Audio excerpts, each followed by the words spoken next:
والسلام على رسول الله أما بعد فأعوذ بالله من الشيطان الرجيم بسم الله الرحمن الرحيم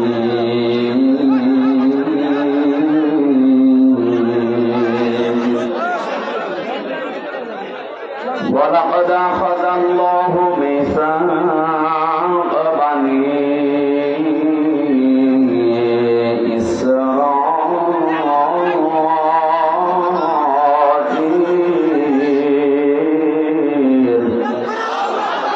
وبعثنا منهم 12 نقيبا وقال الله إني معكم لئن أقمتم الصلاة وآتيتم الزكاة وآمنتم برسلي وعزرتموهم وأقرضتم الله قرضا حسنا لأكفرن عنكم سيئاتكم ولأدخلنكم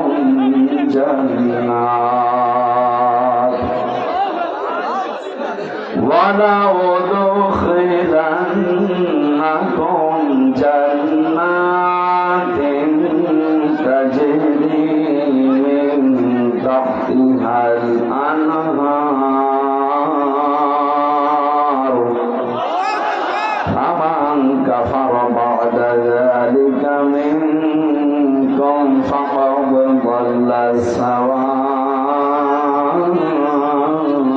السبيل صدقت يا ربنا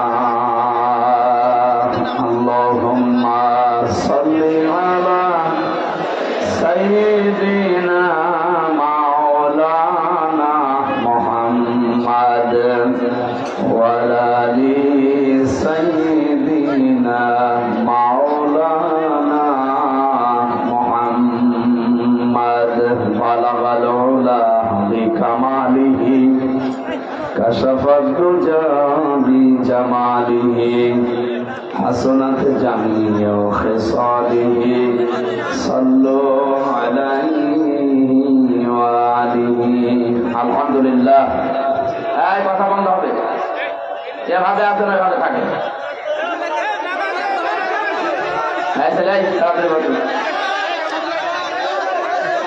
বাংলাদেশের ঐতিহ্যবাহী জেলা সিরাজগঞ্জ উল্লাপাড়া থানার অন্তর্গত খানপুর জামে মসজিদ প্রাঙ্গণে এলাকাবাসী কর্তৃক আয়োজিত মহাবিশ্বের মহাবিশ্বয় আমাদের মালিক আমাদের মনিব মহান রব্বুল ইজ্জত ওয়াল জালালের মুখের পবিত্র বাণী কোরআনে কারীম তাফসীর কোরআন মাহফিলের স্বনামধন্য সভাপতি আমার আরাফাতের ভাই আলহাজ সোহরাব আলী পরামানিক দামাত বারকাতুহুমুল আলিয়া বলেন আমিন।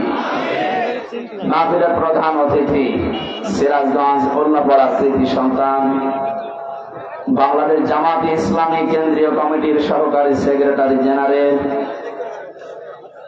মাটি ও মানুষের নেতা আপনাদের এলাকার শ্রদ্ধাভাজন বড় ভাই বিশিষ্ট ইসলামী চিন্তাবিদ রাজনীতিবিদ মাওলানা রফিকুল ইসলাম খান আতালাল্লাহু উমরাহু ওয়া বারাকাল্লাহু ফি হায়াতি বলেন আমিন।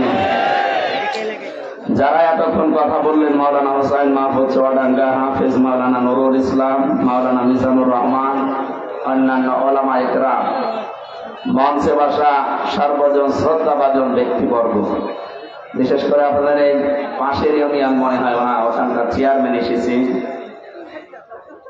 অন্যান্য যত প্রতিনিধি যারা আছেন এই শব্দটা বলতে গিয়ে একটু ঝামেলা আছে কারণ 8 সাল থেকে শুরু করে 24 সাল পর্যন্ত যারা নির্বাচনের নামে প্রহসন করে বিভিন্ন পদ পেয়েছে তাদেরকে মেম্বার থেকে শুরু করে মন্ত্রী পর্যন্ত বলা নিষেধ, কারণ এগুলো আমাদের ভোটে নির্বাচিত না। এই কথা বলে না কেন?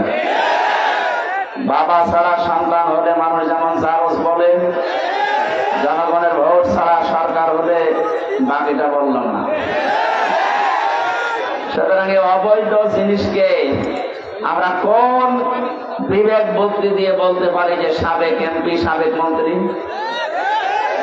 সুতরাং পোস্টারে যদি কারো নামে এরকম লেখা থাকে যারা 8 সাল থেকে 24 সাল পর্যন্ত নির্বাচনের নামে নির্বাচন খেলা করে আপনারা নামের আগে নামের পরে এখন সাবেক এমপি সাবেক মন্ত্রী লিখবেন, এটা লেখা জায়েজ নেই। আর যেটা জায়েজ নেই সেটা আমরা মুসলমানেরা করতে পারি না। এদের নাম কোন জায়গায় যদি দেখেন তাহলে দেবেন সাবেক চোর। চোরকে চোর বলতে অসুবিধা নেই, এতটুকু দেওয়া যায় সাবেক ডাকাত। কথা বলে না কেন? আমরা এই সংস্কৃতি থেকে বের হয়ে এসেছি এবং বের হতে চাই। সামনে ইনশাআল্লাহ জনগণের প্রত্যক্ষ ভোটের মাধ্যমে আমানতের মাধ্যমে জনপ্রতিনিধি নির্বাচিত হবে ইনশাআল্লাহ। সুতরাং এখানে যারা সম্মানিত ব্যক্তিবর্গ আছেন, সামনে বসা মুসলমান ভাইরা, পর্দার আড়ালের সম্মানিতা মা এবং বোনেরা, প্রশাসনের ভাইরা, আপনাদের থানার অফিসার ইনচার্জ সহ কয়েকজন এসেছে। যারা এসেছেন সবাইকে নিয়ে আল্লাহর দরবারে শুকরিয়া জানাচ্ছি। তিনি আমাদের বুকের উপর থেকে একটা জগদ্দল পাথর নামিয়ে দিয়েছেন। ১,৫০০ বছর আগের ইতিহাস পড়েছিলাম আইয়ামে জাহিলিয়াতের যুগে।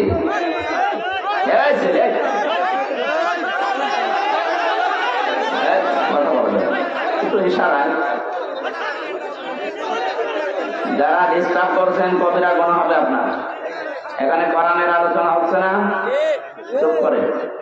আপনাদের এই প্রাণ প্রিয় নেতা আমার শ্রদ্ধাভাজন বড় ভাই মাওলানা রফিকুল ইসলাম খান সাহেবের কাছে আমি শুনেছি তাফসীর মাহফিলে ওয়াজ মাহফিলে এসে আন্টি শান্তি না করে আশপাশে ডালপালা না গছিয়ে সরাসরি কথাগুলো 10 মিনিট বলেন, কোরআনের কথাগুলো সঠিকভাবে তুলে ধরেন যত সময় কম পাওয়া যায়। 2-3 ঘন্টা আমি কথা বলেই গেলাম, আপনি শুনিয়ে গেলেন। যাওয়ার সময় জিজ্ঞাসা করছেন কি কত জান, আমার বইলেই গিয়ে আপনি শুনিয়ে গেছেন। এই জন্য যত ক্লাস আছে প্রাইমারি থেকে শুরু করে বিশ্ববিদ্যালয় পর্যন্ত দেখবেন প্রতিটি ক্লাস সর্বোচ্চ 45 মিনিট, এর উপরে ক্লাস নেই। কেন? যারা ক্লাস নেয় ওদের জ্ঞান নেই, যোগ্যতা নেই। এই জন্য বিজ্ঞান এই মেধার উপরে গবেষণা চালিয়ে দেখেছে মানুষের ব্রেনে মাথায় কথা ধরার একটা লিমিট আছে। 45 মিনিটের পরে যদি কথা বলা হয় এটা আর মাথায় ধরতে চাই না, আগেরটা ভুলে যায় স্মৃতি থেকে। এই জন্য যত ভালো শিক্ষক হোক 45 মিনিটের ভেতরে সামারাইজ করে যেন ক্লাসটা শেষ করেন। বিশ্ববিদ্যালয়ে দেখেছি যত ভালো শিক্ষক হোক, আমার আল-আজহার বিশ্ববিদ্যালয়ের শিক্ষক ছিল, মদিনা বিশ্ববিদ্যালয়ের শিক্ষক ছিল ডক্টর জিহাদ শাহ, ক্লাস নিলে 2-5 ঘন্টা কিছুই মনে হবে না, কিন্তু 45 মিনিটের বেশি ওনারে ক্লাস নিতে যায়নি। 45 মিনিট শেষ, আর একজন এসে গেটে দাঁড়িয়ে থাকে, আপনি বের হয়ে যান, দরজা আর একজন আছে। তার মানে আপনার এই সাবজেক্টের উপরে 45 মিনিটে আপনি শেষ করে দেবেন। এগুলো যেন এই ছাত্র ছাত্রীরা অন্তত ধারণ করতে পারে। ওখানে যারা পড়াশোনা করে বিশ্ববিদ্যালয়ে সবই তো মেধাবী। কি 80 জন ছেলে মেয়ে নেয় সারা বাংলাদেশ থেকে এক একটা সাবজেক্টের উপরে। বলেন তো সারা বাংলাদেশ মিলে মাত্র 80 জন, বড় ছাগল চান্স পাবে? সুতরাং এইরকম মানের ক্লাসেও 45 মিনিটের বেশি না। আর আমরা যে ক্লাস করাছি এরা 12 বাপের 13 জেনে। একজন একবার বললে বোঝে, এমনও ছাত্র আছে বলে না পিটালে বসবে না। এক ছাত্র এসে শিক্ষকের কাছে ব্যাগ আর খাতা বই সব নিয়ে বলছে, স্যার ছুটি দেন না, আমি গেলাম।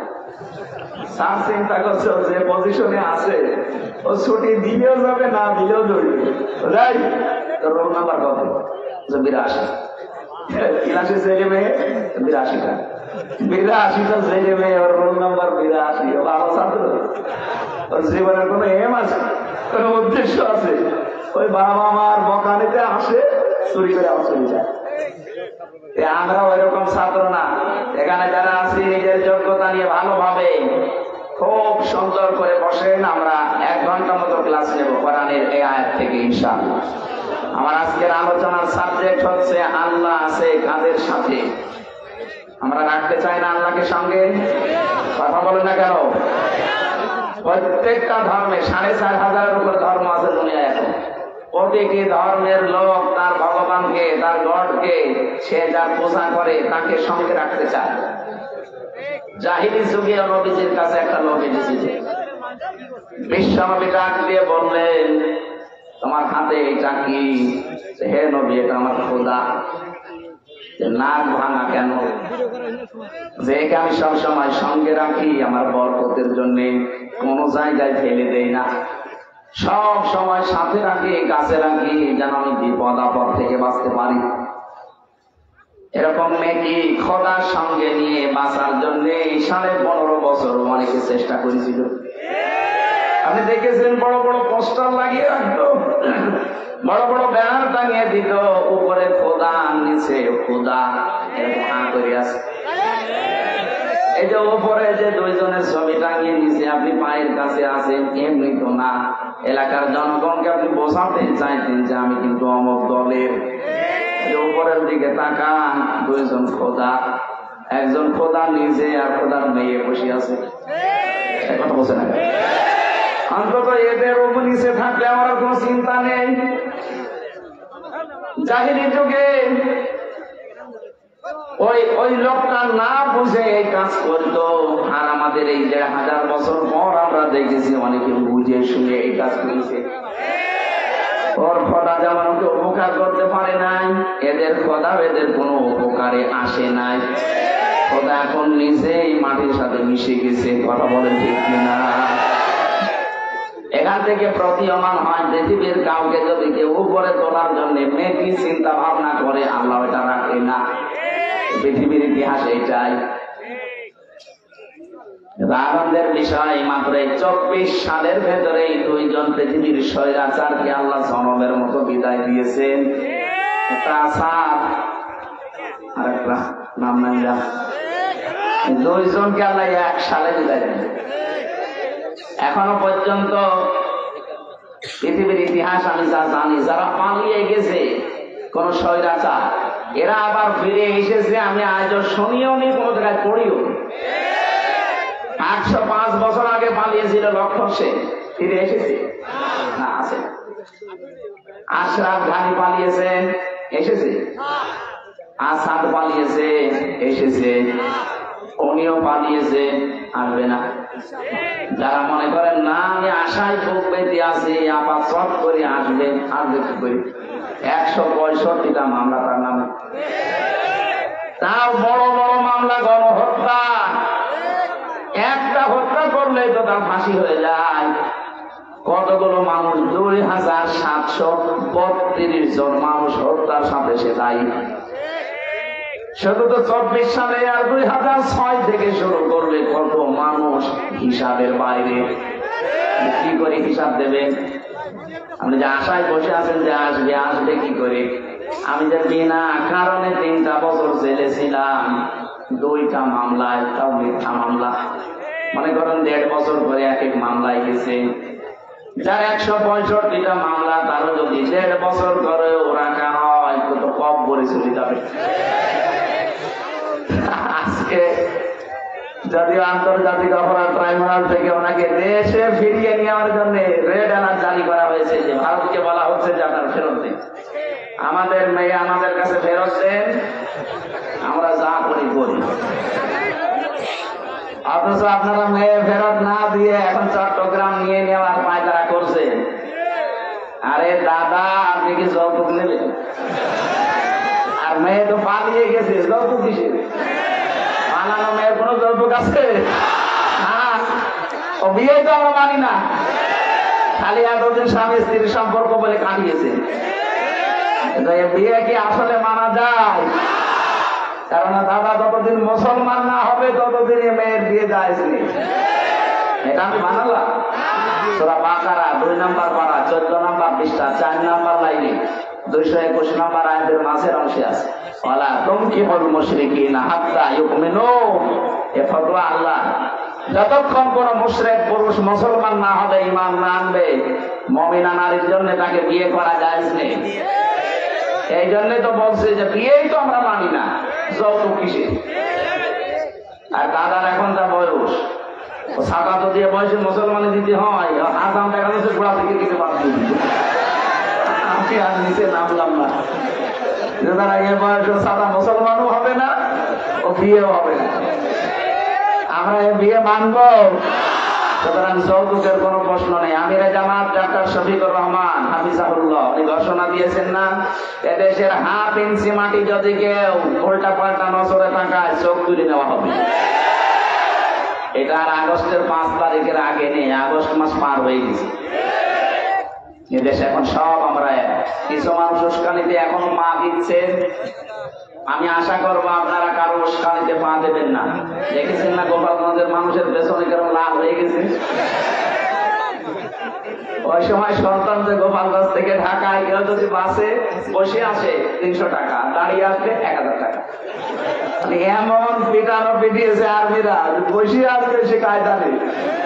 এখনো পাগলামি করছেন অনেকে, যদি আসবে চট করে। কিসের চট করে আসা? এদেশের একটা মানুষের বিবেক যদি জাগ্রত থাকে, জীবনও কোন জালেমকে এদেশে আর আসতে দেওয়া হবে না ইনশাআল্লাহ। কোন জালেমকে আমরা সামনে চেয়ারে মেনেও নিতে চাই না। কোরআনে কারিমের একটা আয়াত একটু শিক্ষার জন্য বলছি, সূরা নমল 19 নাম্বার পারার 20 নাম্বার পৃষ্ঠা, এটা 7 নাম্বার লাইনের 52 নাম্বার আয়াতে আছে। তাফসীরে কাবীরের ভেতরে পাবেন। আল্লাহ পাক বলেন, ফাতিলকা বুয়ুতুহুম খাবিয়াতাম বিমা যালামু। এদিকে তাকান। এইগুলো তো মানুষ না কি ওইটা?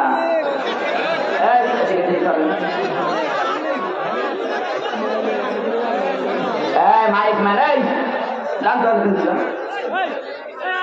এখানে থাকতো কিষান কিষান আরো কিষান লাগবে না বলে কিষান আরো কিষান কথা বলা যাবে না ভাই, এমনি সময় তো দেখছেন না। এদিকে তাকান। সিরাজগঞ্জবাসী, এটা রেকর্ড হচ্ছে, কালকে সারা দেশে যাবে। এরকম উল্টা পাল্টা দেখলে থানার বদনাম হয়ে যাবে। মানুষ জানে যে অন্তত সিরাজগঞ্জের উল্লাপাড়া এখানে একজন মানুষ থাকে, মানুষের আন্ডারে যারা আছে এরাও মানুষ। এখন যদি এই কাজ করে অন্যান্য জেলার মানুষ যারা খারাপ পাবে না? এই জন্য আমি নাম চাচ্ছি, অন্তত আমাদের সম্মান যেন নষ্ট না হয়।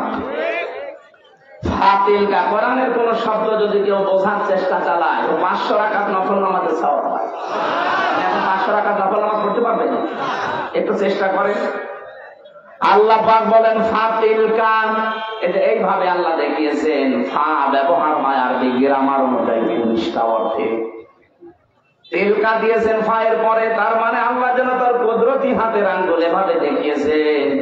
হে বাংলাদেশের মানুষেরা মনে করেন, যদি এটা লূত নবী আলাইহিস সালামের জামানার ঘটনা, কিন্তু বাংলাদেশে 2024 সালের 5 আগস্টের সাথে আয়াতটার মিল আছে। এই কারণে বলছি, আল্লাহ বলেন এই সেই ঘরগুলো, বাইতুন ডাইনে বয়ুত বহু বছর, হোম মানে তাদের। আল্লাহ বলেন এই সেই ঘরগুলো, হে নবী আপনি একটু তাকান না কেন এদের ঘরের দিকে? খাবিয়াতান, আমি জনশূন্য করে দিয়েছি, পরিত্যক্ত করে দিয়েছি, বিমা যালামু, তাদের জুলুমের কারণে। আপনি কত বাস্তব আয়াত একটু তাকান। কুষ্টিয়ার হানিফ সাহেবের বাড়ির দিকে তাকান, বাড়িটা এখন জনশূন্য পরিত্যক্ত, মানে গণ টয়লেট হয়ে গেছে। গত বর্ষা দিন পেপারে দেখলাম ঢাকার ধানমন্দির বাড়িটা কত জৌলুসপূর্ণ ছিল, কত মানুষ আবেগে শ্রমা খেত, অথচ এখন জাতীয় টয়লেট হয়ে গেছে। একবারে 8-10 জন করে যাচ্ছে, কেউ বিভিন্ন দিকে মুখ করে মনে হচ্ছে জামাত বদ্ধ টয়লেট চলছে। আয়াতের শব্দের দিকে খেয়াল করেছেন, বিমা যালামু, এদের জুলুমের কারণে। আমি 630টা থানা বাংলাদেশে কম বেশি প্রায় থানায় আমি গেছি, প্রত্যেকটা জায়গায় জালেমদের বাড়ি ঘরের একই অবস্থা।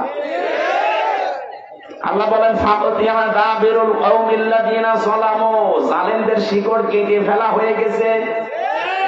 এই যে ইউনিয়নের চেয়ারম্যান, উনি এই ইউনিয়নের মেম্বার থেকে সংসদ পর্যন্ত জালেমরা একেবারে শিকড় গেড়ে রেখেছিল। এমন কোন জায়গা ছিল না যে জালেমদের দোষর ছিল না। এবার বলছে না, আল্লাহ এখানে কতিয়া দিয়েছেন, এটা সূরা আনআম 7 নাম্বার পারা 12 নাম্বার পৃষ্ঠা 4 নাম্বার লাইনের 45 নাম্বার আয়াতের মাঝের অংশে আছে। আল্লাহ বলেন কুতিয়া, এর ফাইল জানান, এটা মজহুর। জালেমদের শিকড় সব কেটে ফেলা হয়ে গেছে। কে কেটেছে জানা নেই। হানিফ শাহ, কুষ্টিয়ার যত এমপি মন্ত্রী যারা ছিল আশপাশে, চেয়ারম্যান থেকে মেম্বার থেকে একটারও বাড়ি জনগণ রাখে নাই। আমি যত জায়গায় খবর নিয়েছি একটাও তো পাইনি। দেখিও নি যে সব জনসৈন্য পড়ে আছে উজার গৃহ। একটাই কারণ এই জায়গাগুলোতে জুলুম হতো। এখানে আল্লাহ জালেমদের ওই জায়গাগুলো অভিশপ্ত বানিয়ে দিয়েছেন। যেখানে জুলুম করা হয়, জুলুমের দুর্বিসন্ধি হয়, জুলুমের জন্য ষড়যন্ত্র করা হয়, ওই জায়গাগুলো আল্লাহর কাছে ঘৃণিত হয়ে যায়। নাই তো এত দামি জায়গা ঘৃণিত হবে কোন কারণে? 16 সালে একবার হজে গিয়েছিলাম। কাবা তাওয়াফ করার পরে উপরে গেলাম, দেখি আমার পেটে ব্যথা করছে। এক পুলিশকে ডাক দিয়ে বললাম, ইয়া আখি তাল, এদিকে আসি, আমার পেটে ব্যথা করছে, এখানে কোন ফার্মেসি আছে আশপাশে? পুলিশ আমারে বলছে, হাজি ওর রোজ যাতায় না দিলা দোকা। হাজি দেশ কোথায়? তুমি বাংলাদেশ। বাংলাদেশ থেকে এসেছি। পুলিশ আমারে ওনার ভাষা দিয়ে বলছে, হাজি আপনি জানেন না এটা কোন জায়গা? না তো। আবু জেহেলের বাড়ি। আপনি এখনো পায়খানা না করে দাঁড়িয়ে আছেন? তাড়াতাড়ি করেন। পায়খানা করে দেখে আমার পেটের ব্যথা ভালো হয়ে গেছে।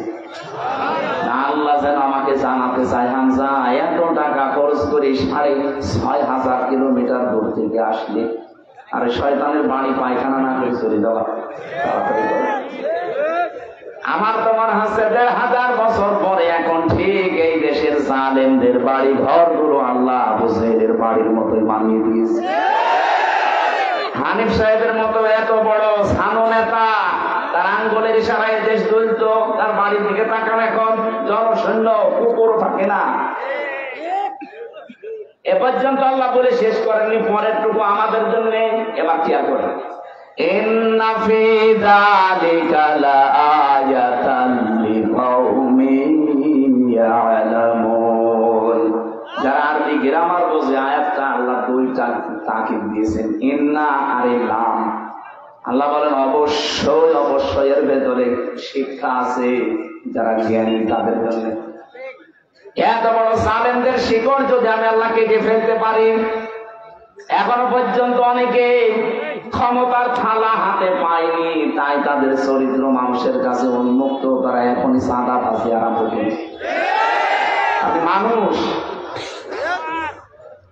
আমির জামাত ডাক্তার শফিকুর রহমান হাফিজাহুল্লাহ ঘোষণায় দিয়ে দিয়েছে, দেশে চাঁদাবাজি আমরা করি না, কাউকে করতেও দেব না। আপনি কোন মহারথী যে আপনাকে চাঁদা দেওয়া লাগবে? আর ইসলাম যদি আসে, সব চাইতে আগে বন্ধ হবে এই বাংলাদেশ থেকে দুর্নীতি। কথা বলে না কেন? 2 নম্বরে চাঁদাবাজি। এটা যে কত বড় জঘন্য অপরাধ, যাদের কাছে এগুলো করা হয় তারা জানে। যারা এগুলো করছেন, আমি আশা করব আমরাও থামবেন। আপনারাও মজলুম, আমরাও মজলুম, কিন্তু আপনারা আমাদের চাইতে বেশি না। বাংলাদেশে না, এই পৃথিবীর ইতিহাসে আমার মনে হয় সাহাবায়ে কেরামের পরে সবচাইতে বেশি মাজলুম এবং কোণঠাসা একামতের দিনের লোকেরা। এখানে গল্প করে তারা পরে পরে কিছু বলা যাবে না, আগে শোনেন তারপরে। সূরা কাসাসের 5 নম্বর আয়াতের বাংলা অর্থটা করে আমি তাফসিরে যাচ্ছি। রব্বুল আলামিন আমাদের আশার বাণী শুনিয়েছেন, নুরিদু আন্নামুন্না আলাল্লাযীনা ইসতাযআফু ফিল আরদ। আল্লাহ পাক বলেন, আমি একটা ইচ্ছা করেছিলাম। একটু ভালো করে বলেন তো, ইচ্ছাটা কার? আরো জোরে। ফাআলুল লিমা ইউরিদ, আমি যা ইচ্ছা তাই। কথা বলেন না কেন? আমি যা ইচ্ছা তাই। ইন্নামা আমরুহু ইযা আরাদা শাইআন আইয়াকুলা লাহু কুন ফায়াকুন। যদি আমি কোনো কাজের ইচ্ছা করি, শুধু কোন বলি, সঙ্গে সঙ্গে ফায়াকুন হয়ে যায়। হাজার হাজার বছর আগের একটা কাহিনী। আল্লাহ বলেন, ফেরাউনের সময় জাতিকে বিভিন্ন দলে বিদলে বিভক্ত করে একটা মাত্র দলকে সে দুর্বল করে রেখেছিল, কোণঠাসা করে রেখেছিল। আপনি দেখান বাংলাদেশের দিকে আমাদের ভেতরেও হাজার হাজার দলে আমাদেরকে বিভক্ত করে রেখেছে। এর লেডি ফেরাউন ওই সময় ছিল পুরুষ ফেরাউন। ওর প্রথম কর্মসূচি ছিল মানুষকে দলে দলে বেশি দলে দলে ভাগ করতে পারে, তাহলে মানুষের শক্তি নষ্ট হয়ে যাবে। আজ বাংলাদেশে দেখেন অনেককে এই হাওয়া দিয়ে এই বুদ্ধি দিয়ে মানুষকে দল করায় আলাদা আলাদা করে। তাহলে এদেশে এমনও দল আছে শুধু সভাপতি আর সেক্রেটারি, আর কেউ নেই। ওই যে চেয়ারম্যান আমি সেক্রেটারি, এই পরিচয়, তাছাড়া দলের একটা লোক নেই। তাও বাবা চেয়ারম্যান, ছেলে সেক্রেটারি, তাদের একটা দল। ফেরাউনের কাজ প্রথম এইটা ছিল। এর আগে রাতে আল্লাহ দিয়েছেন মিনহা শিয়া হয়। ও দলের ভেতরে দেশের ভেতরে দল দল দল খালি ভাগ করতো। তার ভেতরে একটা দলকে একটা দলকে সে টার্গেট করেছিল যে এই দলটা যদি কোণঠাসা করে রাখা যায় তাহলে বাকি দলগুলো এমনি কথা বন্ধ হয়ে যাবে। আমার তো মনে হচ্ছে আয়াতের সাথে বাংলাদেশের একটা মিল আছে। এই 54 বছরে জালেমরা যারাই আসুক তাদের একটাই টার্গেট, এই দেশে একামতের দিনটা কোণঠাসা হয়ে থাক। এমনকি বিশ্বের বহু মানুষ এইটাই চাচ্ছে যে এরা কোণঠাসা হয়ে থাক, এরা দুর্বল হয়ে থাক, এরা জুলুম নির্যাতন অত্যাচারের স্টিম রোলার দিয়ে এদেরকে যদি দাবিয়ে রাখা যায়, বাকি যে ছোটখাটো সভাপতি সেক্রেটারি ছাপাই বন্ধ হয়ে যাবে। আল্লাহ বলেন আমি একটা কাজ করিলাম, আমি ইচ্ছা করলাম যে এই দুর্বল দলটার উপরে মানান করতে। মানান মানে অনুগ্রহ, দয়া। আমি আল্লাহ তাদের উপর একটা দয়া করার ইচ্ছা করলাম। আমি আল্লাহ চাইলাম তাদেরকে জমিনের নেতা বানিয়ে দেব। জমিনের ওয়ারিস তাদেরকে আমি আল্লাহ বানাবো। ঠিক আমার মনে হচ্ছে 2024-এর 5 আগস্টের পর থেকে আয়াতটা আল্লাহ নতুন করে দেখাচ্ছে।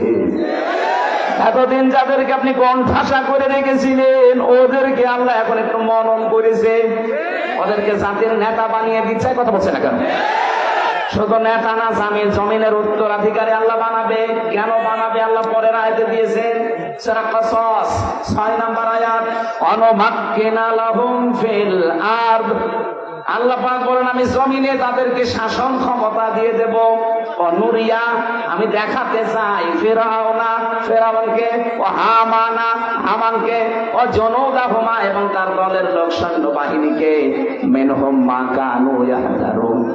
এই মানুষগুলো পৃথিবীতে যাদেরকে বেশি ভয় পেত আমি আল্লাহ তাদেরকে জমিনের শাসন ক্ষমতা দিয়ে তাদেরকে দেখাবো। একটা খাপের খাপ, মমতাজের বাপ মিলে যাবে সামনে ইনশাআল্লাহ।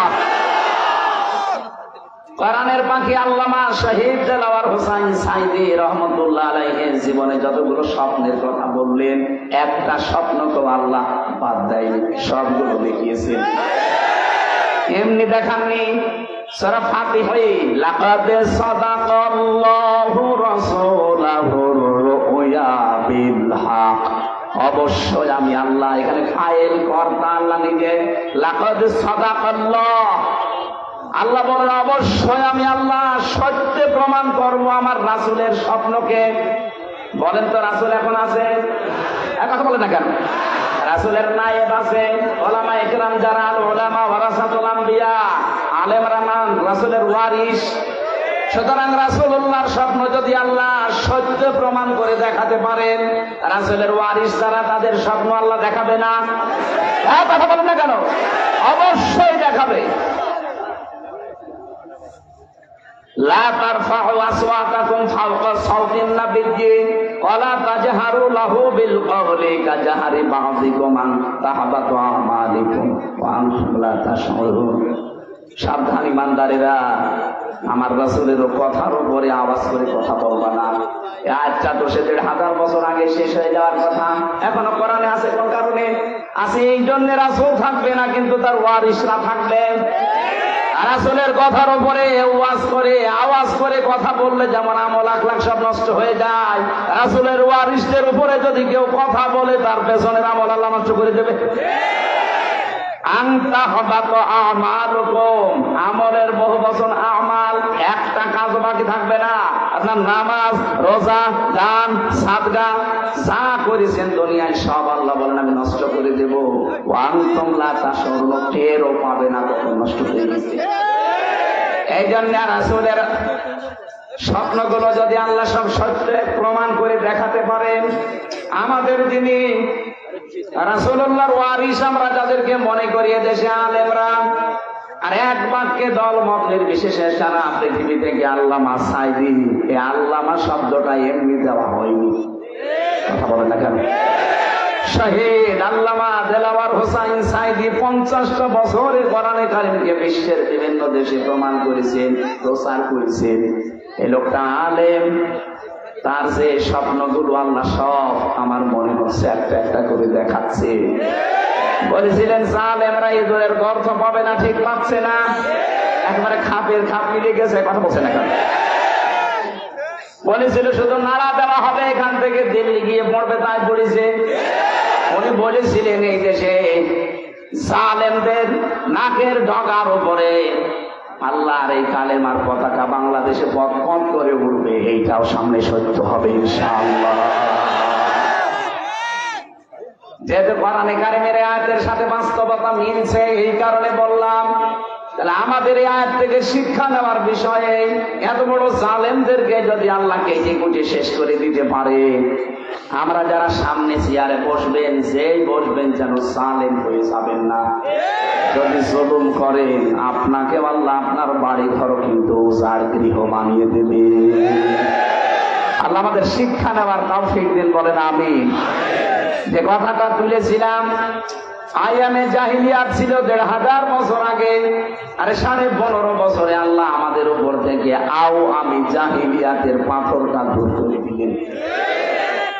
শব্দ দুইটা প্রায় কাছাকাছি, আই এমে আর আও আমি, কথা বলছে না, কাজ প্রায় তাদের কাছাকাছি। সুতরাং আল্লাহ আমাদেরকে বাঁচিয়েছেন, যে আল্লাহ আমাদেরকে বিশাল পাথর আমাদের বুকের উপর থেকে সরিয়ে যে কথা বলার মতো একটা শক্তি দিলেন। প্রশ্ন আসতে পারে এতদিন কথা বলেননি, হ্যাঁ বলেছি, কিন্তু অর্ধেক কথা বলতে পারিনি। কোরআনে কারিমে আল্লাহ জানিয়েছেন খালাকাল ইনসানা আল্লামাহুল বায়ান, আমি মানুষ বানিয়েছি আর কথা বলা আমি শিখিয়েছি। এই বায়ান শব্দের ব্যাখ্যা এসেছে, মুফাসসির ইকরাম লিখেছেন একটা মানুষ যে কথা বলে, এক একটা কথা তৈরি হতে 27টা ধাক্কা লাগে। এই কণ্ঠের ভেতরে 27টা ধাক্কা লাগার পর একটা কথা তৈরি হয়। আর কোরআন আর হাদিসের ব্যাখ্যা বলছে, এটা তো বিজ্ঞানের তথ্য। কোরআন হাদিস বলছে প্রত্যেকটা স্তরে একজন করে ফেরেশতা বসে আছে, এর কাছে এভাবে দিতে দিতে 27 নম্বর জায়গায় আসার পরে এই মুখের গর্ত থেকে একটা কথা বের হয়ে যায়। অথচ এই কথা বলার এই বাকশক্তিটা রুদ্ধ করে রেখেছিল এই জালেমরা। কথা আমরা বলতেই পারি নাই, কথা বলেন ঠিক কিনা? সে কয়জনই কথা বলেছে, তারাই অন্ধকার প্রকোষ্ঠে জীবন কাটিয়েছে। সুতরাং আল্লাহ যে এই বাক শক্তি যারা চেপে রেখেছিল, আল্লাহ যে ছেড়ে দিয়েছেন, যারা এখন কথা বলতে পারেন, জবান খুলে বলেন আলহামদুলিল্লাহ। আমরা রাসূলের উপরে দরুদ আর সালাম পাঠের মাধ্যমে তেলাওয়াতকৃত আয়াত সূরা মায়েদা, কোন সূরা? বলেন একটা মাত্র আয়াত পড়েছি, আয়াতের নাম্বার 12। কত? মায়েদা মানে দস্তরখানা। মায়েদা মানে কি? তাম দুনিয়াটাই আল্লাহ দস্তরখানা বানিয়ে রেখেছে। এই সূরার নামকরণে আমি একটা হাদিস পেয়েছি, বিশ্বনবী জানিয়েছেন কেউ যদি দস্তরখানা বিছিয়ে খাবার খায় আর পড়ে যাওয়া খাবারটা তুলে খায় দস্তরখানা থেকে, তাহলে তার জান্নাতের হুরদের দেনমোহর আদায় হয়ে যায়। আমলটা ছোট কিন্তু বিশাল বেনিফিট পাবেন। আপনি জান্নাত পাবেন কিনা সে গ্যারান্টি নেই, অথচ জান্নাতের হুরদের দেনমোহর পর্যন্ত আদায় হয়ে গেছে ছোট্ট একটা কাজে। আপনি জান্নাত না পেলে এত বড় সুসংবাদ নবী দিত না। এজন্য আজকে থেকে আমলটাকেও ছাড়বেন না। দস্তরখানা বিছিয়ে খাবার খাওয়া যদিও ছোট মনে হয়, এটা কিন্তু সুন্নাহ। কথা বলেন না কেন? আমাদের এই শরীরের ভেতরে 360টা হাড় আছে। এই যে হাড়গুলোর জোড়া, নবীজি বলেন এই জয়েন্টে জয়েন্টে যে জোড়াগুলো লেগে আছে, প্রতিদিনের জয়েন্টে সাদগা দেবা। সাহাবী বলেন, হুজুর আমি গরিব মানুষ, সাদগা পাবো কোথায়? বিশ্বনবী বলেন, 2টা কাজ দুনিয়ায় করলে সাদগা আদায় হয়ে যাবে। মসজিদের ভেতরে যদি কোনো ময়লা পড়ে থাকে, কপ ছোট কাশ যাই ময়লা থাকে, নিজের দায়িত্ব মনে করে তুলে ফেলে দিবা। আর দস্তরখানায় পড়ে যাওয়া খাবারটা তুলে খাবা। তাহলে নবীজি জানিয়েছেন এই যে 360টা জোড়া, এর সাদগা আল্লাহ তোমার কাছ থেকে আদায় বলে ধরে নেবে। আমরা এই আমলগুলো করি। নামকরণের ভেতরে আরো হাজারো কথা ছিল, আমরা তাফসিরে যাচ্ছি। এই আপনারা কথা বলেন একদম স্তব্ধ হয়ে যাচ্ছে। এখন নামাজ চলছে, 500 রাকাত নফল নামাজের সওয়াব পাবেন 1 ঘন্টায়। আমার ভাইরা, আজকের আলোচনার বিষয়টা বলেছিলাম আল্লাহ আছে কাদের সাথে। বললাম না যে প্রত্যেকটি ধর্মের মানুষরাই তার দেবতাকে সঙ্গে রাখতে চায়। ওই যে বেদুইন রাখতে চেয়েছিল, নবীজি বললেন যে নাকটা ভেঙে গেছে। বলে হ্যাঁ, নাক ভেঙেছে আমার কারণেই, আমি এদের রেখে কোনো জায়গায় যাই না। এমনকি টয়লেটে যাওয়ার সময় চিন্তা করলাম, খোদা এই টয়লেটে নিয়ে যাওয়া যায়, রাখলাম পাশে। কাজ সেরে এসে দেখি ওর মাথা থেকে পা পর্যন্ত পুরা ভিজা। চিন্তা করলাম খোদার গা ভিজা, না জানি কোন রহমত বরকতের পানি হবে। জপা বের করে চাটলাম, খাইলাম, দেখি গন্ধ দুর্গন্ধ, একটা বিক্ষুটিয়া একটা কি এরকম স্বাদ, অমূল্য স্বাদ। পানিটা যদি রহমতের পানিতে গন্ধ হবে কেন? আশপাশে তাকিয়ে দেখে একটা কুকুর দাঁড়িয়ে আছে, ওর নিচ দিয়ে পানি টপকাচ্ছে। এইবার টের পালাম যে এ কোন রহমতের পানি। মেজাজ গেল খারাপ হয়ে, তুই খোদা না খোদা? কুকুরের পোশাক থেকে নিজেকে বাঁচাতে পারো না, আমি বিপদে পড়লে বাঁচাবে কি করে? দিলাম এক আছাড়, গেছে নাক ভেঙে। এদের অসরতা, এদের কল্প কাহিনী, এদের মিথ্যাচার, এদের সব ভুয়া বিষয়গুলো আমি ধরে ফেলেছি। এগুলো সব বাজে জিনিস। আমি আর এই মিথ্যাচারের সাথে থাকতে চাই না। আমি এসেছি তাওহীদের নিচে আশ্রয় দিতে।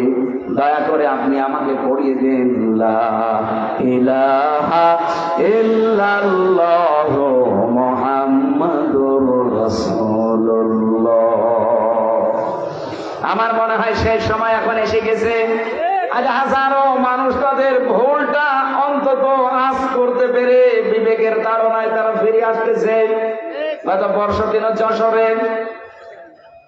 যশোরে কলেজের অধ্যাপককে আমি শুধু 3 মাস বলেছিলাম, স্যার আপনি একদম বিসিএস ক্যাডার, আপনার ইমান নেই কিন্তু আপনার বিবেক আছে। আপনি আমার ধর্মীয় গ্রন্থ কোরআনটা শুধু একটু বুঝে পড়বেন বাংলায়। আপনি আরবি পড়তে পারেন না জানি, শুধু বাংলায় পড়বেন। আপনাকে আমি মুসলমান হতে বলি না, কারণ আমাদের ধর্মে জোর জবরদস্তি নেই। কি আছে? লা ইকরাহা ফিদ্দীন, বাড়াবাড়ি নেই। আমাদের ধর্মে কোন জোর জবরদস্তি যদি থাকতো, 850 বছরে এলাকাটা মুসলমান শাসন করেছে, একটা হিন্দু খুঁজে পাওয়া যেত না। অথচ আমরা মুসলমান, আমাদের আমানত ভারতে, তারা এখন কি করছে দেখছেন? মসজিদ গুলো ভেঙে ভেঙে মন্দির বানাচ্ছে। 500 বছর আগে এখানে মন্দির ছিল। নাফারমান জাতি একটা, এই উগ্রপন্থী হিন্দুরা, এদের ভিডিও গুলো দেখবেন, কত বড় জঙ্গি এরা, তামাম দুনিয়ায় ভাইরাল করে দেন। খ্রিস্টানদেরকে বলবো, ডোনাল্ড ট্রাম্প এই জন্য উনি সিদ্ধান্ত নিয়ে ফেলেছে 16 লাখ ভারতীয়কে জানুয়ারির 20 তারিখের পরে উনি যে শপথ নেবেন, এরপরে ফেরত পাঠিয়ে দেবেন। এমনি না, 2 জন খ্রিস্টান মেয়েকে, যুবতী মেয়েকে ভারতে উলঙ্গ করে হাঁটিয়েছে। এরা জাতি হিসাবে কলঙ্ক, মানবতার শত্রু এরা। তামাম দুনিয়ার কারোর সাথে এদের মিল নেই। এই কথা বলে না কেন? খ্রিস্টান মেয়েদেরকে আপনি উলঙ্গ করে ঘোরালেন রাস্তায়, ট্রাম্প আপনাদের ছেড়ে দেবে? এখন এই যে 16 লাখ পাঠিয়ে দিচ্ছে দাদার ধুতি সামলাতেই জীবন শেষ হয়ে যাবে। আর আমরা অলরেডি বলে দিয়েছি যে না, আমাদের ব্যবসা বাণিজ্য বলেছিল যে আমরা না খেয়ে মারা যাব। পাকিস্তান থেকে, তুরস্ক থেকে, চীন থেকে আমাদের খাবার আল্লাহ পাঠিয়ে দিচ্ছে, ওদের সাথে কিচ্ছু দরকার নেই। আফগানিস্তান, পাকিস্তান, নেপাল, ভুটান, চীন, মায়ানমার, এগুলো যদি ওদের ছাড়া চলতে পারে, বাংলাদেশে চলতে পারবে ইনশাআল্লাহ। একটা রাষ্ট্রের সাথে ওদের মিল নেই, প্রত্যেক জায়গায় ওদের সমস্যা। সারা বিশ্বে আমরা দেখি মানুষ মাটির নিচে তেল পায়, গ্যাস পায়, লোহা পায়, স্বর্ণ পায়, আর ওই শয়তানরা শুধু মসজিদের নিচে মন্দির পায়। পিটিয়ে সোজা করা দরকার, কথা বলে না কেন? প্রতিবেশী হিসাবে এরকম একটা নাফরমান থেকে আমরা পেয়েছি, কবে যে মাথার উপর থেকে নামবে নাফরমানরা আল্লাহ জানে। খ্রিস্টানদেরকে বলবো, আপনার যুবতী মেয়েকে যারা উলঙ্গ করে হাঁকিয়েছে এই উগ্রপন্থী হিন্দুদেরকে ছাড়বেন না। 200 কোটির উপরে মুসলমান আমরা, গরু খাওয়ার অপরাধে মুসলমান জবাই করা হচ্ছে। গত পরশু দিনে 2 জন যুবতী মুসলমান মেয়েকে যুবতী ধর্ষণ করার পরে তার লজ্জাস্থানে লোহা ঢুকিয়ে দিচ্ছে। ষড়যন্ত্র বহু চলছে, কিন্তু এই দাদাদের দেশ থেকে এখনো থামেনি। আমরা একটু ইঙ্গিত দিয়েছিলাম, দেখেন কান্নাকাটি আরম্ভ অলরেডি করে দিয়েছি। ওদের পেঁয়াজ, ওদের আলু সব বর্ডারে পৌঁছে যাচ্ছে। সাংবাদিক নামের এই কলঙ্ক ময়ূখ রঞ্জন, এই একটা হকার। হকার বললো, হকারের বদনাম হবে। আমার মনে হয় হিজড়া। এরে বাংলাদেশের এই হিজড়াদের কাছে 1-2 ঘন্টা দেওয়া দরকার, ছিঁড়ে খেয়ে ফেলবে। শয়তান উল্টা পাল্টা কথা শুধু বাংলাদেশের নামে বলে আর মুসলমানদের বিরুদ্ধে। প্রতিবেশী হিসাবে সতর্ক করছি, আল্লাহর ঘর কাবা ধ্বংস করার জন্য এসে আবাবিলের কি পরিণতি হয়েছিল আব্রাহার দেখেননি? ওই আল্লাহ এখনো আবাবিল পাঠাতে পারে। মুসলমানদেরকে যা করছেন করেন, আল্লাহর ঘরগুলো ভাঙা বন্ধ করেন। আজকেও সকালে একটা ঘর ভেঙেছে মসজিদ। সতর্ক করলাম, যদি ভালো লাগে মেনে নেন, না হলে কিন্তু আল্লাহ আবাবিল পাঠালে তখন দোয়া করেও কাজ হবে না। কথা বলে না কেন? তখন বলবেন আপনারা আমার প্রতিবেশী কিছু বলেননি, এই জন্য বললাম। আশা করছি আপনারা সতর্ক থাকবেন, আল্লাহর ঘরগুলো ভাঙা বন্ধ করেন। আর ওদের ভিডিও পেলে আপনি বিশ্বের মিডিয়ায় ছড়িয়ে দেন, তো সারা দুনিয়া দেখুক যে এই দুনিয়ায় সবচেয়ে বড় উগ্র এই হিন্দুরা। সব হিন্দু না, শুধু উগ্রপন্থী হিন্দু যারা, তারা। এতদিন ওরা বিশ্বের মিডিয়ায় মানুষকে জানিয়েছে বাংলাদেশের সংখ্যালঘু নির্যাতন হয়। কিসের সংখ্যালঘু নির্যাতন? গত পরশু দিন এই যে পঞ্চগড় আর মাগুরা, ঝিনাইদহ, 2 জায়গা থেকে 2টা মেয়ে গেছে ভারতে চিকিৎসার জন্য। সাংবাদিক ওই ময়ূখ রঞ্জনের মতো একজন হকার, মলম বিক্রেতা, ও এসে বলছে, আপনি বলেন যে বাংলাদেশে আপনার মেয়েকে রেপ করা হয়েছে, বাংলাদেশে আর টিকতে পারছি না, এই কারণে আমরা পালিয়ে এসেছি। মেয়েটা একেবারে মানে গরম ভাতে ছাই দিচ্ছে। কি বলেন আপনি? আমরা এসেছি আমার মেয়ের হাতের চিকিৎসা করাতে। আর ওই দেশে আমরা যে আগস্টের 5 তারিখের পর থেকে সবচাইতে বেশি শান্তিতে আছি, মনে হয় স্বর্গে আছে। সাংবাদিকের মুখ গেছে একেবারে বিড়ালের মতো। কি ষড়যন্ত্র চলছে দেখেছেন, যে এইটা নিয়ে বিশ্বের মডেলদেরকে দেখাবে, এই দেখে এখানে অন্য কোন প্রেসক্রিপশনে ঔষধে কাজ হচ্ছে না, এখানে বারবার পালিয়ে তো বসে নেই, ওখান থেকে বারবার শুধু টার্গেট করে হিন্দুদেরকে দিয়ে কাছে রাখাতে চাচ্ছে। হিন্দুরা অত পাগল না, এগুলো সব তার উগ্র না। কথা বলেন না কেন?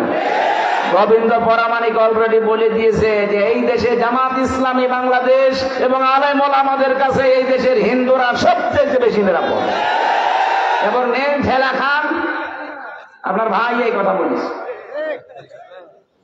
এদের সবাই চায় যে আল্লাহ আমার সাথে থাকছে, ভগবান বলেন আর দেবতা বলেন আর চাই বলেন, আমরা চাই আল্লাহ যেন আমাদের সাথে থাকে। আমরা চাই না? মুসা আলাইহিস সালাম 12 জন নকিব দলপতি, এখন বাংলাদেশে মনে করেন 12 জন মন্ত্রী। 12 জন মন্ত্রী নিয়ে আমেরিকায় গেছে, যত তাম দুনিয়ার মোড়ল। এদিকে তাকান, 12 জন মডল নিয়ে গিয়ে উনি 12 জন এমপি নিয়ে গেছে, মনে করেন মন্ত্রী। আমি বাংলায় বোঝাচ্ছি কারণ সহজে বুঝবেন। মুসা নবী 12টা গোত্র থেকে 12 জন নকিব, দলপতি, সর্দার, মন্ত্রী মনে করেন, এদেরকে নিয়ে গেলেন আল্লাহর কাছে। ডাক দিয়ে বলেন, রব্বুল আলামিন, রব্বি আরিনি, আমরা দেখতে চাই তোমাকে। আল্লাহ বলেন লান তারানি, আমাকে দেখা যাবে না। বলেন তো মুসা নবীর মতো পাওয়ারফুল একজন নবী, এত বড় নবীকে যদি আল্লাহ লান তারানি বলেন না, কখনো দেখা সম্ভব না। কারণ যে চোখের পাওয়ার আছে, এই পাওয়ার দিয়ে দুনিয়ায় থেকে আমি আল্লাহকে দেখতে পাবে না। অথচ বাংলাদেশে কত ভণ্ড আছে, পীরের নামে কলঙ্ক এগুলো, এই মানুষগুলো নাকি আল্লাহর সাথে সরাসরি দেখা হয়। যদিও আমাদের রাজশাহী, খুলনা এই বিভাগের মানুষগুলো এখনো সতর্ক আছে, কিন্তু এই ঝামেলায় পড়ে আছে চট্টগ্রাম আর সিলেটের মানুষেরা। ওদের তো ঘরে ঘরে পীর, আর সব নাকি আল্লাহর সাথে দেখার কথা হয়। মুসা নবীকে আল্লাহ বলছিলেন তার মানে কখনো সম্ভব না দেখা। নবী যদি না পারে, এরা পারে কি করি? এগুলো সব ভণ্ডামি, এই ভণ্ডামি কথা বিশ্বাস করবেন না। কথা বলছেন? আলহামদুলিল্লাহ, এটা রেকর্ড হচ্ছে বলে বললাম। আমার সিরাজগঞ্জবাসী হযরতে মুসা ডাক দিয়ে বলেন রব্বুল আলামিন, এরা তো দেখতে চায় তোমাকে। আল্লাহ বলেন সম্ভব না, কিন্তু আমি তোমাদের সঙ্গে আছি।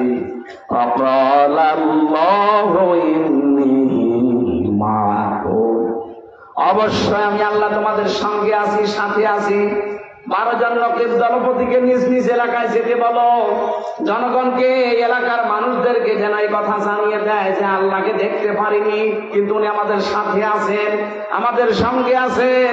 যদি আমরা দুনিয়াতে 5টা কাজ করতে পারি, তাহলে এই বাংলাদেশে যেই লোকটা 5টা কাজে আঞ্জাম দিতে পারে, সে যেন মনে করে আল্লাহ আমার সাথে আছে। কথা বলেন না কেন? আমরা চাই না এটা? আল্লাহ যেন আমার সাথে থাক, এটা চাই না। ওয়ালাকাদ আখাযাল্লাহু মিসাক বানি ইসরাঈল, অবশ্যই আমি আল্লাহ, শব্দ শুরুই করেছেন লাকাদ দিয়ে। আমি আল্লাহ নিজে অঙ্গীকার নিয়েছিলাম বানি ইসরাঈলের এই 12 জন নকিব থেকে। ওয়াবাআসনা মিনহুম 12 নাকিবা, আমি নিজে তাদের মধ্যে পাঠিয়ে দিলাম এই 12 জন নকিবকে, আর ঘোষণা দিয়ে জানিয়ে দিলাম, যাও নিজের এলাকায় যাও, জনগণকে এই কথা বলবা যে আল্লাহকে দেখতে পারিনি, কিন্তু আল্লাহ আমাদের সাথে আছে, এই ঘোষণা নিয়ে এসেছি। লাইন অবশ্যই, যদি লামে তাকিদ আর ইন মানে যদি, লাইনা আকামতুমুস সালাতা ওয়া আতাইতুমুস যাকাতা। 1 নম্বরে, এলাকায় যদি নামাজ কায়েম করতে পারি আর যদি যাকাত আদায় করতে পারি, ওয়া আমানতুম বিরুসুলি, আর যদি আমরা ঈমান আনতে পারি আল্লাহর রাসূলদের উপরে, ওয়া আযযারতুমুহুম, তাদেরকে সাহায্য করতে পারি, ওয়া আকরাদতুমুল্লাহা কারদান হাসানা, আল্লাহকে যদি উত্তম ঋণ দিতে পারি, এই 5টা কাজ যদি আমরা করতে পারি, আল্লাহ আমাদের গ্যারান্টি দিয়েছেন, ইন্নী, অবশ্যই আমি, মাআকুম, তোমাদের সঙ্গে আছি। আল্লাহ বলেন আমি তোমাদের সঙ্গে আছি, সব সময় সাথে থাকবো। এই 5টা কাজ করা লাগবে। সিরাজগঞ্জবাসী, প্রথম কাজটা আকামতুমুস সালাতা। আল্লাহ কিন্তু বলেন না যে ফাসাল্লি, নামাজ পড়ো না, নামাজ কায়েমের কথা জানিয়েছে। নামাজ নিজে নিজে পড়া যায়, কিন্তু কায়েম নিজে নিজে করা যায় না। কায়েম করতে হলে পরিবার, সমাজ এবং রাষ্ট্র লাগে। তাহলে আল্লাহকে এই দেশে যদি আমরা রাখতে চাই আমাদের সঙ্গে, নামাজ কায়েমের আন্দোলন করা লাগবে। কথা বলেন না কেন? এটাকে ব্যক্তিগতভাবে পারা যায় না, ব্যক্তিগতভাবে নামাজ পড়া যায়। এই জন্য ফাসাল্লি লিরাব্বিকা ওয়ানহার, এভাবে আপনি নামাজ পড়ে, এই একটা জায়গায় শুধু আছে। আর 82 জায়গায় আছে আকিমিস সালাত, নামাজ কায়েম করে। ব্যক্তি, পরিবার, সমাজ, রাষ্ট্র, এগুলোতে নামাজ কায়েম করতে হলে শুধু ওয়াজ করে শোনা মতো বলে হবে না, এখানে আইন পাশ করা লাগবে। এই তথ্য আছে সূরা হজের 41 নম্বর আয়াতে, আল্লাযীনা ইম্মাক্কান্নাহুম ফিল আরদ আকামুস সালাহ ওয়া আতাবুজ যাকাত। আমি যদি আমার মুমিন বান্দাদেরকে জমিনের শাসন ক্ষমতা চেয়ারে বসাই, তারা 4টা কাজ করবে। 1 নম্বরে নামাজ কায়েম করবে। তাহলে বাংলাদেশের জনগণ, আল্লাহকে যদি আমরা সঙ্গে রাখতে চাই, নামাজ কায়েম করতে চাই যারা সংসদে, তাদেরকে পাঠানোর দায়িত্ব আমাদের। কথা বলে না কেন? এর জন্য যদি মিছিল করা লাগে, মিটিং করা লাগে, ভোট দেওয়া লাগে, যা মনে করেন করেন, এইটা ইসলাম। অনেকে মনে করে ভোটের কথা, ভয় কাটতো, বাংলায় লেখা আছে তাফসীরে মারিফুল কোরআন নিয়ে আসেন, ইন্নাল্লাহা ইয়া'মুরুকুম আন তুআদ্দুল আমানাত। অবশ্যই আল্লাহ তোমাদেরকে নির্দেশ দিচ্ছে যাবতীয় আমানত তার প্রাপকের কাছে পৌঁছিয়ে দাও। এখানে আমানাত 9টা অর্থ আছে। 1 নম্বর অর্থ হচ্ছে রায় দেওয়া, ভোট দেওয়া। আপনি মারিফুল কোরআন তাফসীর খুলে দেখেন, বাংলায় যদি লেখা না থাকে ভোট, রায়, আমি কথা বলবো না। এটা যদি দুনিয়ার কাজ হতো আমি বলতাম না, তাফসীরে পড়েছি এই কারণে বললাম। এরপরও যদি কেউ দুনিয়ার কাজ মনে করে এড়িয়ে যান, তাহলে মারিফুল কোরআন আপনি ছিঁড়ে ফেলেন। পারবেন আপনি? তাহলে কথা মেনে নেওয়া লাগবে। নিজেও পড়বেন না, হামজা বলবে আপনি মানবেনও না, আপনি কি হয়েছেন কি না, আপনাকে মানা লাগবে। আমির জামাতের কথার ধরন দেখেননি, সাদাবাজি করবো না, করতেও দেবো না। আপনি মানবেন না মানে আপনাকে মানাবো। আর এই মানাবো এই শব্দটা প্রয়োগ করতে হলে রাষ্ট্রে ইসলাম লাগবে। কথা বলেন ঠিক কিনা? আমরা আল্লাহকে সঙ্গে রাখতে চাই। আল্লাহর আইন চাই, হকের শাসন চাই, আলহামদুলিল্লাহ। কোরআনের আলো বন্ধে জ্বালো,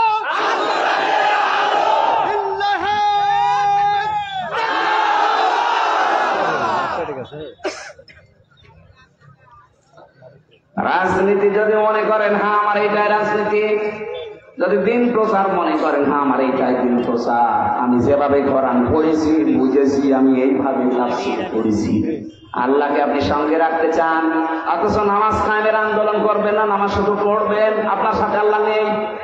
আপনাকে নামাজ কায়েমের কথা প্রথম দিয়েছেন, তাও ইন দিতেন, হয়েছে তো লা দিয়েছেন। আরবি গ্রামার যারা জানে কত কঠিন শব্দ জানেন এটা। লাইনা আকামতুমুস সালাতা, অবশ্যই যদি তোমরা নামাজ কায়েম করো। বলেন তো নামাজ কায়েমের দায়িত্ব কার? রাষ্ট্রের। কার? রাষ্ট্রে যদি ওইভাবে মানুষ না যায়, নামাজ কায়েম করবেন কখন?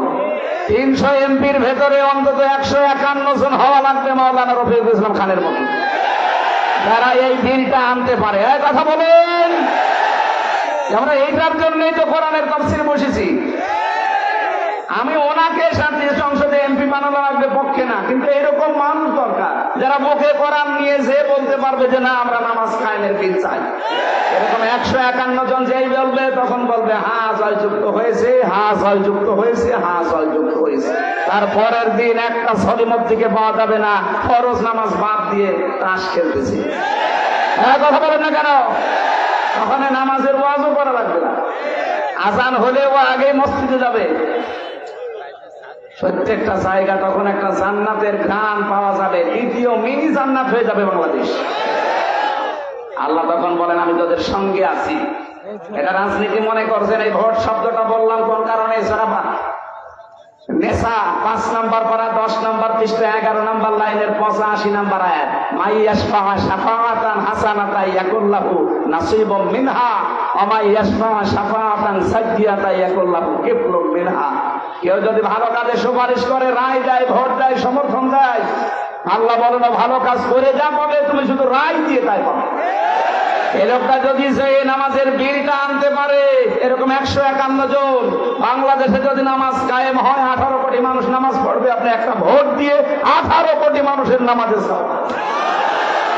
আর উনি যদি যে মদের আইন পাশ করে, সারা 18 কোটি মানুষ মদ খেলে যে গুনাহ হতো ওনার আমল নামায় তো যাবে, আপনি একটা রায় দিয়ে ওই গুনাহ আপনার আমল নামায় যাবে। অত সহজ মনে হচ্ছে ইসলাম? খালি এটা দুনিয়ার বিষয় বলার দরকার কি? বিয়ে দুনিয়ার বিষয়, দুনিয়ার কোনো বিষয় নেই, সব আখিরাতের বিষয়। কারণ এইটা দিয়ে আপনার আখিরাত তৈরি হবে। এই জন্যই মোনাজাতে প্রথম বলা হয় রব্বানা আতিনা ফিদ দুনিয়া হাসানা। আগে কেউ কি বলে আল্লাহ আখিরাতে আগে দিও তারপর দুনিয়া দিও? আগে দুনিয়া তারপরে আখিরাত। কারণ দুনিয়া যদি ঠিক না থাকে আখিরাত ঠিক থাকবে না। এই জন্য আমরা চাই আগে দুনিয়া ঠিক করতে। কথা বলেন না কেন?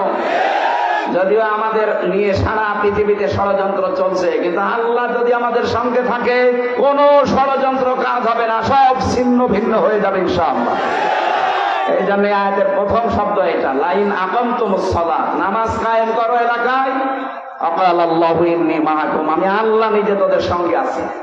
নবীজি নিজে আবু বকরকে নিয়ে যখন গারে সরে পালিয়েছিলেন তখন বলেছিলেন ইযহামা ফিল গার ইয ইয়াকুলু লিসাহিবিহি লা তাহজান ইন্নাল্লাহা মা'ানা।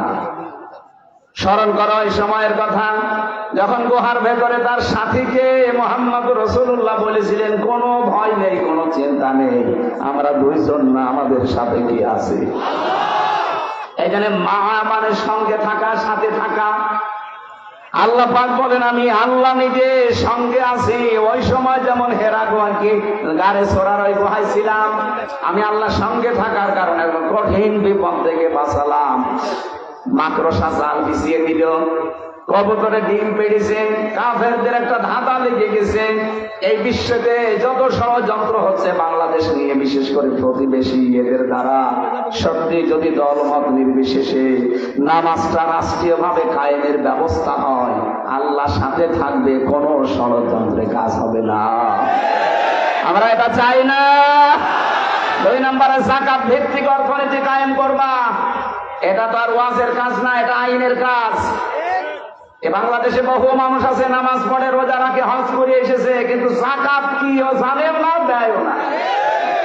এবং যে অর্থনীতি কি, ইসলামী অর্থনীতির পাঠ ও কিচ্ছু জানে না, অথচ পীর হয়ে বসে আছে, বিশাল আলেম, অর্থনীতির একটা সাবজেক্টও জানে না। এটা এত বড় একটা বিশাল ইবাদত, মুশারাকা আছে, মুদারাবা আছে, মুরাবাহা আছে।